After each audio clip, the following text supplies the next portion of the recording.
In perhaps the greatest conceivable irony, Republican Congresswoman and MAGA cultist Marjorie Taylor Greene, a person who would rather burn books than read them, apparently wrote one, and it's not exactly a big hit with readers. But before we unpack all that, if you haven't yet, please hit that like, subscribe, and the alert bell.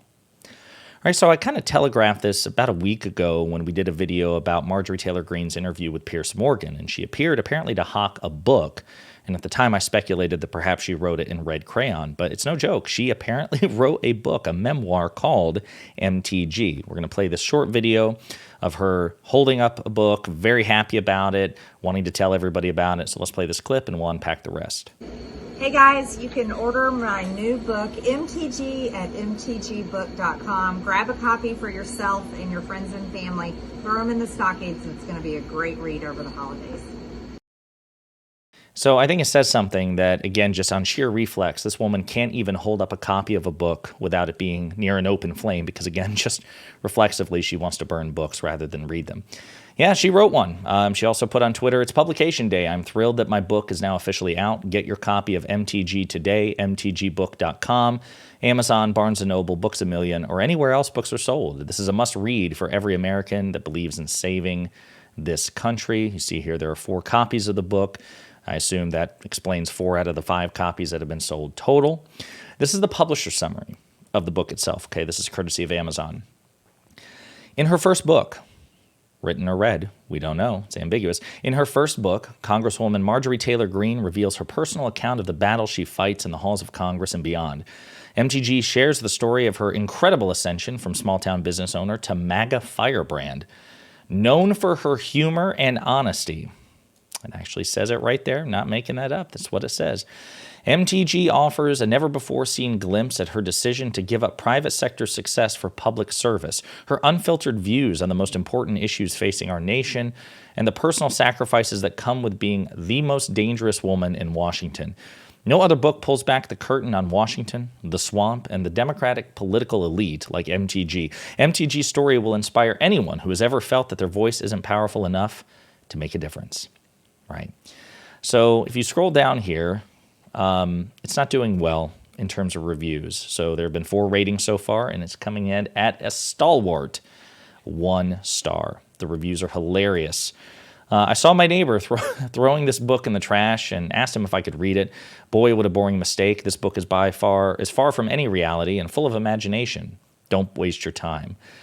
I couldn't even get through half of the book. MTG is living in a different world than most people. You can tell it stretches the truth and imagination. This one's my favorite. America First, printed in Canada, filled with lies. This book had absolutely nothing to do with Magic the Gathering, the much better form of MTG. Her review on BarnesandNoble.com fares a bit better. She's pulling in at like 1.2, 1.3 stars out of 5. Yeah, so not great.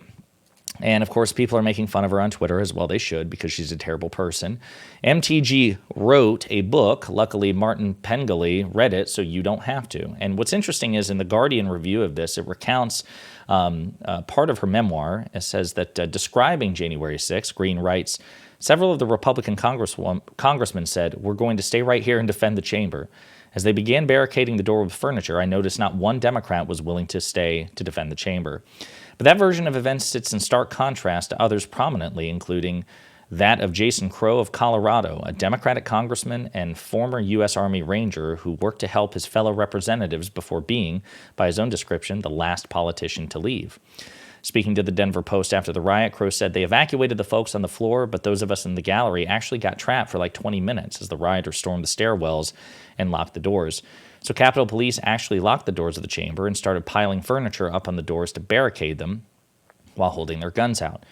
I got into Ranger mode a little bit. Most of the members didn't know how to use emergency masks, so I was helping them get their emergency masks out of the bags and helped instruct a bunch of folks on how to put it on and how to use it. I wasn't going to leave the House floor until every member was gone, so I waited until we were able to get out." On Wednesday, Crow told The Guardian, "Marjorie Taylor Greene doesn't exist in the same reality as the rest of us. For those of us who were there on January 6th and actually defended the chamber from violent insurrectionists, her view is patently false. She doesn't know what she's talking about." Other Democrats have described how they tried to help. So what's interesting is the publisher summary of this book says that she's known for her humor and her honesty, and yet it seems like she is profoundly dishonest. But of course, she's a Republican elected official and a MAGA cultist, and those are the two most dishonest groups of people you can possibly imagine. So it makes sense. But what's funny is she's getting savaged by even fellow MAGA cultists. So Laura Loomer, who is as deranged a MAGA cultist as you can get, along with Marjorie Taylor Greene and Matt Gaetz and others, says she's making fun of her too. She says, "Hey guys, I lied about releasing the January 6 tapes and used my lies to raise the money, but buy my book and read more of my lies so I can make money off the J6 political prisoners I've done nothing for." Making a satirical quote and attributing to it Marjorie Taylor Greene. What a shameless grifter, disgusting to be profiting off the suffering of J6ers. But the plot thickens beyond that too, because apparently one distributor of books, Hudson Booksellers, said that they're not going to sell it. They said, according to the Washington Examiner, Hudson Booksellers said in an email to Donald Trump Jr.'s Winning Team Publishing, if it's MTG Book, by the way, that's based in Canada, so hence one of those Amazon reviews which said, America first, it's printed in Canada. It is. So Don Jr.'s publishing company is based in Canada. Anyway, Hudson Booksellers says, we wish you luck with your publishing endeavors, but we will not be carrying your title. Per the publication, Hudson Booksellers explained its selection is highly subjective and based on sales history. The company is quoted as adding, our stores are small and our shelf space is limited, so we have to make tough decisions about our title mix.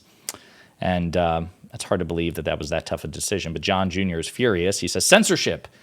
Hudson Books refuses to carry America First authors. Again, the book published in Canada. They refuse to carry Winning Team published authors Janine Pirro and Carrie Lake. Now they're refusing Marjorie Taylor Greene at airport bookstores. I also learned that they refused Mark Levin's best-selling book. Why are they ignoring the silent majority? Because you're not silent, you're not in the majority, no, but they're not obligated to hold your stuff. And what's funny is somebody else pointed out, this I believe a Yale professor, the Cancel Caucus is upset that a bookseller doesn't want to carry rubbish in their stores.